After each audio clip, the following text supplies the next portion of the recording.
Kayak tadi basa-basi udah pernah ngebahas soal dampak pornografi pada bulan April yang lalu ya Wendy ya. Terus sekali waktu itu kita ngebahas masalah dampak pornografi untuk anak dan juga remaja.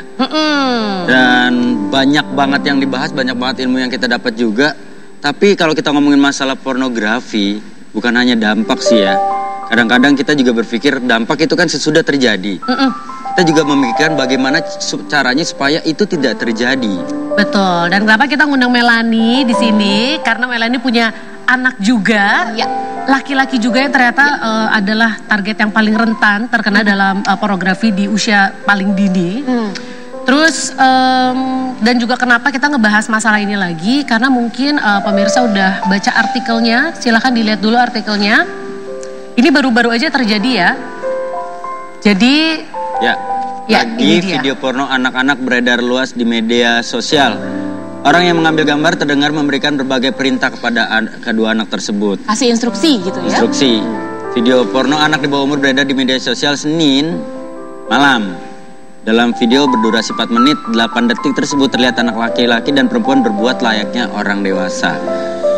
Kedua bocah tersebut melakukannya di tanah kosong dekat kebun pisang samping tembok gedung. Anak laki terlihat menggunakan kaos celana pendek warna gelap, perempuan mengenakan kaos panjang warna kuning dan celana pendek warna putih. Aksi dilakukan di depan sejumlah anak.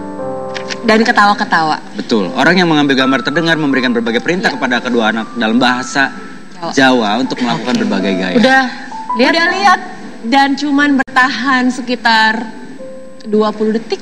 Sama. Setelah itu ngilu, sakit hati, pengen nangis, mual, gak tahu mau ngapain. Geter tau gak sih tangan? Emang betul, setuju. Itu juga nangis, udah gak kuat lagi. Karena memang pelakunya pemirsa ya, ini gini, kita ngomongin ini sama sekali saya pribadi tidak mengencourage pemirsa untuk kemudian mencari video tersebut. Ya please jangan, karena itu adalah salah satu video buat saya tuh siapapun yang membuat itu, siapapun yang menyuruh itu tuh rendah sekali secara martabat, I'm sorry. Tapi di sini justru kita ingin membuka mata pemirsa, terutama yang sudah menjadi orang tua, kalau hey hal ini nih ternyata mau kita udah gembar-gembor berkali-kali ya Wendy, kita udah membuat kampanye berkali-kali, tapi toh juga ini masih terus terjadi. Betul sekali. Gak segampang membalikan telapak tangan ya kampanye itu. Setuju. Karena Indonesia begitu luas, yang daerah belum kena. Iya betul sekali, dan kita tidak bisa pungkiri bahwa strata pendidikan di Indonesia juga kan belum merata. Artinya itu juga salah satu faktor yang mengakibatkan hal-hal seperti ini rentan terjadi. Dan pada pagi hari ini gampang ya, ini harus kita bahas. Aku boleh tahu nggak, kamu dapat pertama kali dari mana? Dapat dari share temanku di sosial media, di Path.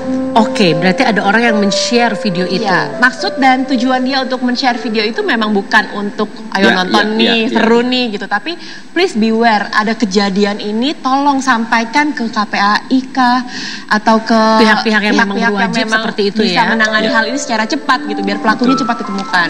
Nah satu hal itu juga jadi dilema kan. Satu sisi sebenarnya kita niatnya pengen memberitahu biar ngasih tahu orang hati-hati. Tapi di sisi lain mungkin tanpa kita sadari kita mungkin buat beberapa orang berpikir kok malah lu jadi share, jadi memperluas gitu loh. Makanya sekarang kita bakal membahas ini pemirsa, dan tentu saja nggak cuma kita bertiga, kita akan panggilkan ini, beliau sudah berkali-kali datang ke Basa-Basi dan beliau adalah pakarnya. Mari kita sambut Ibu Eli Risman.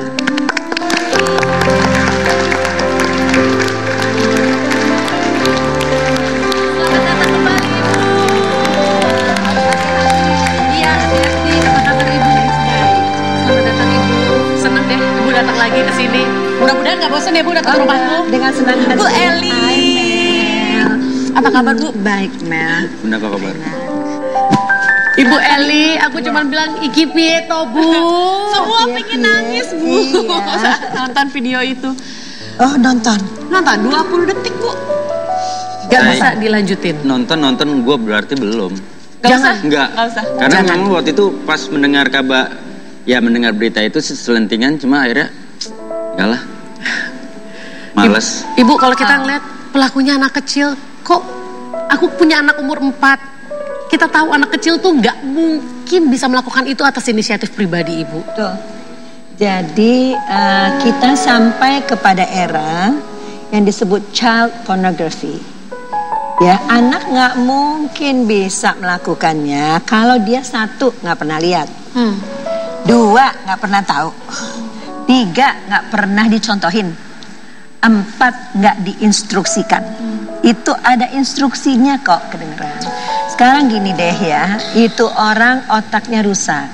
Begitu itu diupload, memancing orang-orang lain yang udah pernah kita sampaikan dulu, otak rusak di atas alis kanan mata, sama orang yang tabrakan mobil, itu jumlahnya banyak sekali. Persoalannya pada kita, pada anak-anakku nih, ya pada Anda juga di rumah adalah kita nggak bisa bedain orang yang karena mukanya tetap manusia, otaknya sudah beralih jadi otak binatang gitu.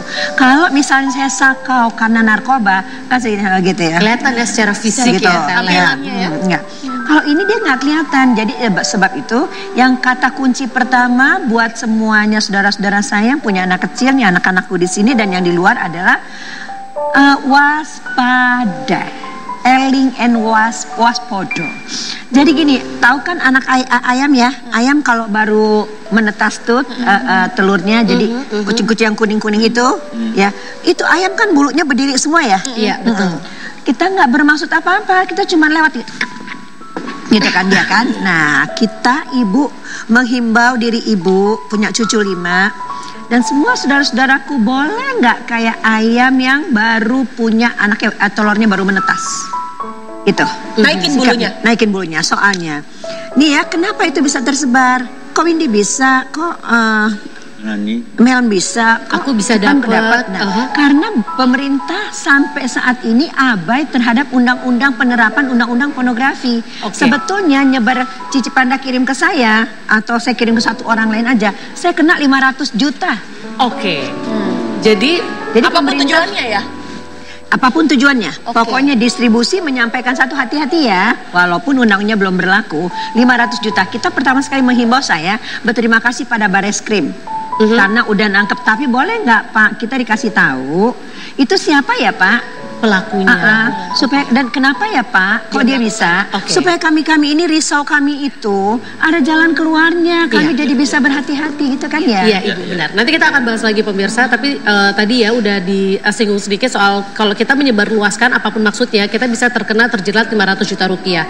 Lalu bagaimana kalau misalkan kita dapat, apa yang harus kita lakukan? Matiin. That's it, that's simple. Kalau mau ceritain sama orang, pakai kata-kata. Nanti kita akan teman bahas kita lagi. Tidak di-share lagi. Karena gambar itu masuk, prosesnya luar biasa dan nggak bisa lupa. Ya udah, nanti kita akan bahas lagi pemirsa, jangan kemana-mana, tetap di Basa Basi, bahasa basi. Heal the world, make it better place.